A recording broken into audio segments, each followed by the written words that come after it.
So the first thing I want to get into, and now, Street Fighter is tricky. Fighting games are tricky because as soon as you start a fighting game, and as soon as you get put into a match against an opponent, the first thing the opponent starts doing is hitting you with a bunch of kicks and punches, and you start taking damage. You start getting beat up really badly. So you're like, all right, let me go to these trial modes, right? So in March, one of the one-player contents coming out, it's going to be challenges and trial modes. And trial mode teaches you all these combos on how to maximize your damage and how to beat up on the opponent. And then not only that, but, you know, I mean, take a look at this thing. Like, we have a joystick here. You've got 4 directions, but then you've got 8 buttons. You have 8 buttons here, and to be honest with you, it's so tempting to hit those buttons. You have twice as many buttons as you have directions to move on the controller. So just by default, every time you approach a fighting game, the first time you sit down to a fighting game, everything has taught you to hit buttons. Attack the opponent. Joystick has 8 buttons. Here, you know, punch, learn this combo. Do damage. You win by damage and everything.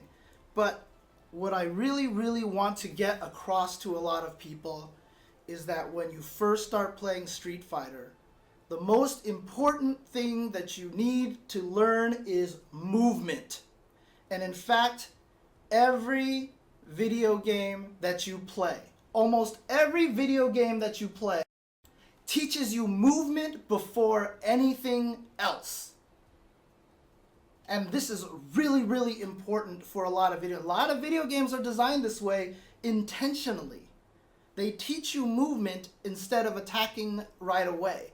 And that is what you have to learn in Street Fighter first. If you don't have a mastery of your movement, you are going to have trouble playing the game. If your focus is, hey, I need to hit buttons, so the first thing you do is just start hitting buttons, you aren't going to get very far. So the first thing that I want to talk about is movement. And you know what? All of you know this. All of you know this. Every single one of you guys knows this. Every single one of you guys knows how to utilize movement. And to illustrate this example for you guys, I am going to show you a key matchup. Okay, I'm going to show you a video of a very key matchup here and how movement can help you learn how to defeat your opponent. So here we go. I'm going to turn the music all the way down. Here we go. This is a very key matchup. This matchup is going to be Link versus Ball and Chain Dude, or Mace Dude, or Mace Wind Dude, whatever it is that you want to call him.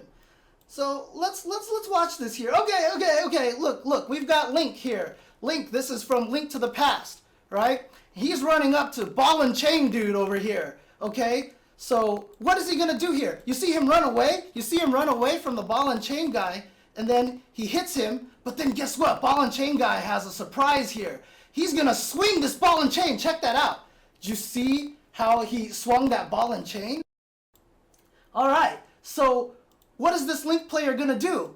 What's he gonna do? He's gonna walk outside of that Ball and Chain range, and then as soon as the Ball and Chain whiffs, he comes back in and hits him a bunch of times. Comes out of the Ball and Chain range, hits him. Walks out, misses, hits him. Walks out, hits him, and guess what? Dead. And now Link is victorious. He's got the big key, and he can go and rescue Princess Zelda. Every one of you guys who has played any one of these games has done this before. You immediately know that when you see that guy swinging that Ball and Chain, you're like, you know what? I need to stay out of his range. I need to avoid him and watch him swing, and then you come back in and you hit him. But the reason why you know this, is because when you start the game, you don't have a weapon. For those of you who haven't played Link to the Past, this is a Super Nintendo game, old school game. Of course, I'm an old school guy, so it's going to take a while, but all of the Zelda games do this. When you start, even if you start in Kokiri Forest or in the very first screen of the original Legend of Zelda, you typically start with no weapon. And the very first thing you do is learn how to move. The very first thing they do is teach you how to move. And so you have to move, and in the case of Link to the Past, I believe you go into the castle, you find the sword from your uncle, and then you can finally attack. But you've already learned a movement. So when you're playing these games, you automatically know how to avoid people. You know how to dodge people. And in fact, a favorite story of mine, I've even read interviews that in the very first screen of The Legend of Zelda, you don't start with a sword. They put a little cave that you have to walk into, but they purposely plant the cave to the side to force you to have to move side and then up in there, just to kind of teach you movement. This is very, very important because this is what Street Fighter is. Street Fighter is about movement, and Street Fighter is about this dance. So here, check this out. Check this out. We have Link versus Ball and Chain Dude here again, right? So here we go. Link and Ball and Chain Dude fighting each other. Now, don't lie to me. I know every single one of you guys who have played this game, and every single one of you guys who just watched this video that I played on there, automatically drew a big old red circle around Mace Guy. I know you did. And this red circle is the danger zone. It's not actually on the screen, but in your mind, you see it. You see this red circle here, and you know not to get into this red circle. You actually stay outside of it until he misses with the mace, and then you run in there and you hit him. That's fighting games. That 100% is fighting games. You have that circle in your head when you fight Mace Dude. When you're playing against an opponent in Street Fighter, you should be seeing the exact same thing when you look at your opponents. You should have this field of vision in your mind, mentally, that there are danger zones in which they're trying to hit you. So what you want to do is dance outside of that, right? Now let's think about a bunch of other games, right? So basically, I'm trying to summarize that spacing is very, very key. So let's take a look at some other competitive games out there. Let's take a look at, for example, League of Legends. League of Legends, you start on your home base. The opponent starts on their home base. This is of course MOBA games that we're talking about here. I'm sure a lot of you guys have played League of Legends or Dota or Heroes of the Storm or I don't know all the games, and I'm going to out myself as not a MOBA player by showing my lack of MOBA knowledge here. But you start on your base, they start on their base, right? But what's the first thing that you do? The first thing that you do is you start moving. You start running to one of the towers, either the top lane, bottom lane, or middle lane. You're running to the tower. And when you run into an enemy, you automatically start playing this kind of dancing in and out of their range kind of game. That's Street Fighter. That's the exact same thing as Street Fighter. In first-person shooters, you start in your home base. They start in their home base, right? You guys start running towards the middle. Of course, my first-person shooter knowledge all comes from Splatoon, so I apologize. But you basically run into each other, and then you start fighting each other when you see them. But you also know that if you're in the clear, or if you're taking too much damage, what's the first thing you do? You run away, you move, you duck behind something. It's all about movement. Everything is about movement, but the key thing for FPSs and for MOBAs is that when you start the game, you're automatically moving. That's the first thing that you learn how to do. So you don't even have to learn the fact that movement is key for those games. Yeah, you're going to kill your opponent by shooting them or by hitting them with your attacks or whatever like that, but you know movement is key already. The hardest part about fighting games is that you start basically right there, right next to the opponent. You start right next to the opponent, you're face to face, and then they start wailing on you right away. And so the first thing you try to do is hit buttons to save yourself. You're not being taught movement. Like if you actually had to walk and like beat up on like drones to get over to there, you might actually learn movement a little bit if you actually had to dodge things.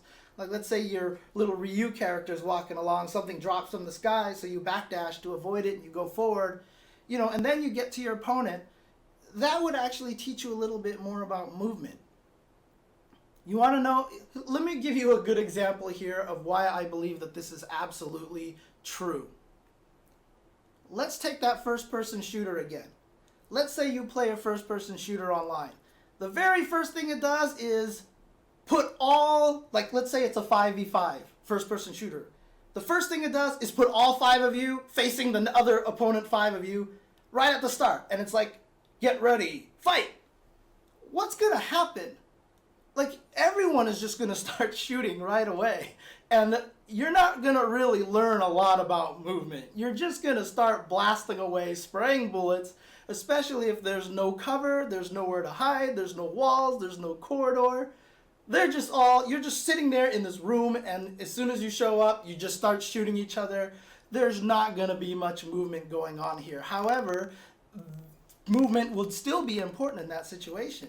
That is the kind of situation that you're put into in fighting games. You're thrust into this stage where there's no place to hide. Like I said, in MOBAs, you can actually see an opponent and then run away, maybe even go back to your base and get some health back. You can dodge into some, fog of war areas where they can't see you. Shooters, you can hide behind cover, and eventually you'll get all your health back because that's the way that shooters work. There's ways to hide, and in fighting games, there's no ways to hide. So the problem with fighting games is that what they teach you right away is just to start hitting buttons. And so you just start hitting buttons. And what I really, really want to emphasize here is that movement is key. Now, movement is kind of limited. You can walk forward, you can walk backwards, you can jump, you can dash forward and backwards. Some other fighting games, you get air dashes and double jumps and such. But for Street Fighter V, that's basically it. Forward dash, back dash, jumps, walking forward, and walking backwards. The reason why movement is so key in Street Fighter, let me go back to this guy over here. Let's go back to this guy over here with the red circle. Spacing. I mentioned spacing. Spacing is super, super important in Street Fighter. The distance that you are from your opponent makes all the difference. And in fact, most Street Fighter matches are based on distance. What I mean by that is that a lot of the times, depending on the matchup that you're playing, one character is actually going to be at an advantage over another at certain distances. For example, in some matchups, you may want to be right next to your opponent, right? So let's say, for example, you're Cammy, and you're trying to fight Dalsum. Now, you want to blow up Dalsum, so basically you want to stay as close to him as possible. So that distance is what you want to be at. And the only way you're going to control that distance is through your movement, is understanding how to move your character. However, if you fight Zangief with Cammy, Zangief wants to be close to you, and he's scarier when he's close to you because he has a spinning pile driver. So suddenly with Cammy, you want to be at the mid-range to fight Zangief more properly. So again, distance, spacing is super important. And the only way that you can control spacing is through your movement. And that is basically why that I want to emphasize this. When you guys play fighting games, when you first start learning fighting games, really understand how to move your character. Understand what moves make them move distances, make them go backwards, make them go forward. Understand how to control it. Movement is key because spacing is everything in fighting games. Your relative distance from the opponent is everything. One more thing too, I'm going to keep going back to this Zelda example here because, like I said, it's a very common thing. When you play this, most of the time you're watching ball and chain dude. You're not watching yourself. You're staring at this guy. As he moves forward, you move back, to avoid where the red circle can hit you. So you're watching him instead of watching yourself. Learn to watch the opponent and understand how to control your distance relative to the opponent. A long time ago, I've compared fighting games to dancing. And you're basically letting your opponent kind of be the lead in a dance.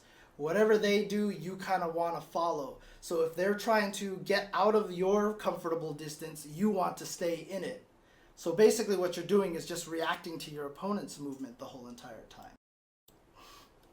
So that's where I want to start with in terms of fighting games. That's the first mindset that I want to instill into everybody. Movement is important. Definitely do not follow, because I've seen this a bunch of times. Whenever people first try to learn fighting games, the first thing they do is hit buttons a bunch of times and don't move. Like here, in fact, you know what? I'll even show you guys right now real quick. I'll show you what early Street Fighter looks like. Let me switch over to this view here.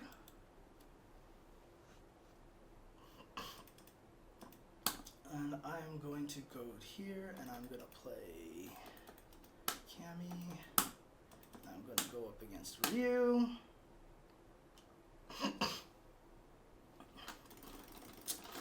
This is what a lot of people end up doing when they first start playing fighting games. They're scared to move. Like I said, you've got a lot of buttons. You want to start hitting a bunch of buttons. So the first thing that you start doing is this. This is generally what a lot of people end up doing when they're playing fighting games at first. They're scared to move the controller. They just hit buttons a bunch of times. And this doesn't really help you much at all.